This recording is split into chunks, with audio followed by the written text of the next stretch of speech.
Précédemment, dans l'actu. Bon, sur ce, je vous dis bonnes vacances, profitez bien du soleil, mais pas trop, et restez dans les parages car vous risquez de me retrouver bien plus tôt que prévu.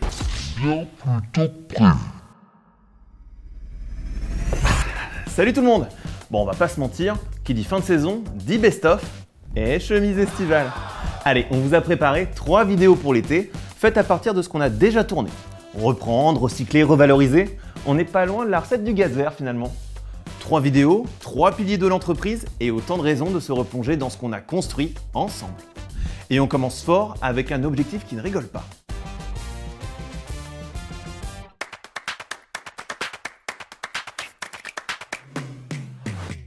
Le réseau de gaz couvre l'ensemble du territoire français. Il s'étend sur tout le territoire avec plus de 200 000 km de tuyaux.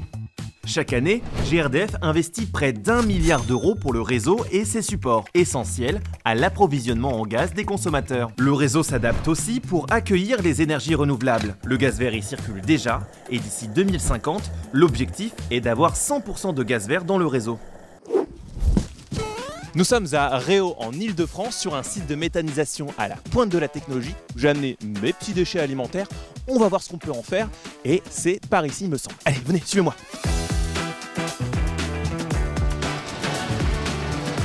Et bon appétit bien sûr. Bonjour Stéphane, vous êtes président et fondateur de Moulineau, c'est une entreprise qui collecte et valorise les déchets alimentaires comme cela. D'où ils viennent tous vos déchets? Alors, tous nos restes alimentaires qu'on collecte, ils viennent des cantines scolaires, des marchés alimentaires et des citoyens comme toi qui trient bien leurs restes alimentaires. Mais alors comment on passe de ça à du gaz vert? Ah ben viens, je vais te montrer. Alors comment ça se passe? La matière, elle est convoyée vers notre déconditionneur. Le déconditionneur, lui, il va nous permettre d'avoir uniquement de la matière organique. Il va écarter la fourchette qu'on peut oublier, le Tetra Pak, bref, tous les plastiques de manière à avoir une matière très très propre. Bon alors comment ça se passe lorsque tous les déchets sont triés? Quand les déchets sont triés, la soupe est stockée dans ces cuves-là. On se doit de la broyer à 12 mm, de l'hygiéniser à 70 degrés et ensuite elle peut partir en méthanisation chez nos partenaires agriculteurs. La spécialité ici c'est la porcelaine, mais toi tu fais pas du tout dans la porcelaine.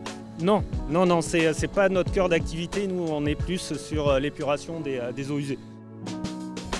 On se situe dans l'atelier de pré-traitement.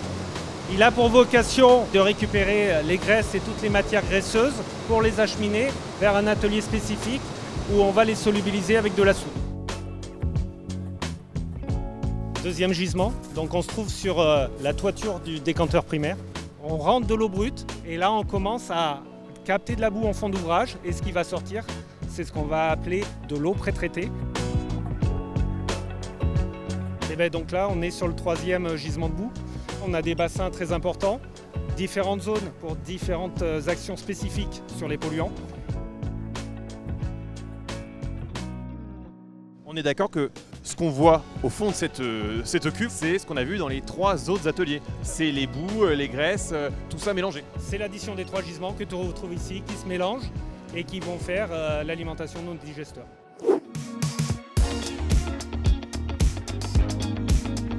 Bon alors comment ça se passe? Les grandes cuves qui sont sur le côté, elles permettent de stocker 1, 2, 3 camions de ces matières-là sous forme de soupe un peu épaisse en attente de les envoyer vers la méthanisation. Et après comment ça se passe? Ça part dans les tipis verts là? Le bonheur des bactéries, c'est d'être dans le noir, au chaud et de digérer cette soupe dans ces tipis verts. C'est par là que ça se passe. Si on regarde dans les hublots, tu vois que ça bulle. Et ce gaz-là, une fois qu'il éclate, que la bulle éclate au-dessus, il fait gonfler les toits comme un soufflet. Et après, on dirige ce biogaz pour la finalité qui est de faire du gaz vert. Et cette matière noire que vous voyez là, c'est ce qu'on appelle le digestat. Ce sont les résidus restants après la fermentation. Le digestat est ensuite distribué aux agriculteurs locaux, c'est riche en nutriments et ça remplace les engrais chimiques.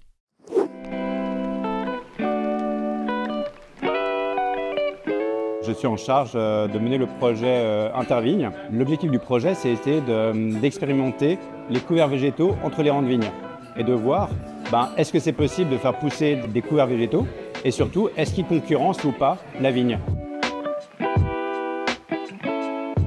Alors les avantages des couverts végétaux, c'est de créer beaucoup de matière organique à mon sol. On veut voir l'effet bénéfice du résidu du méthaniseur donc du digestat que je pourrais restituer à mon sol. La mise en place de couverts végétaux entre les rangs de vignes, ça permet de les méthaniser. Et si on transpose ça à l'échelle française, le potentiel serait d'environ 1 TWh. 1 TWh, ça correspond à chauffer à peu près 250 000 logements neufs gaz. Bon, faut qu'on file parce qu'on a rendez-vous à Châtillon-sur-Chalaronne. En fait, c'est une mairie qui a fait le choix du gaz vert. Et vous allez vite comprendre pourquoi. Allez, Jérém, mets les gaz.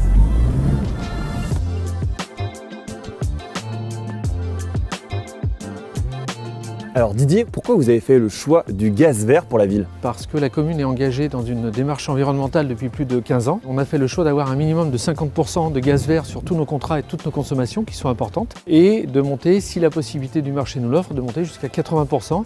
Alors du coup, il y a la médiathèque, il y a le cinéma, il y a la mairie juste derrière qui est alimentée grâce au gaz vert. Oui, tout à fait. Alors il y a par exemple notre église qui est un monument classé et qui est également alimentée avec une chaudière neuve qui est au gaz vert à plus de 50% comme tous nos bâtiments.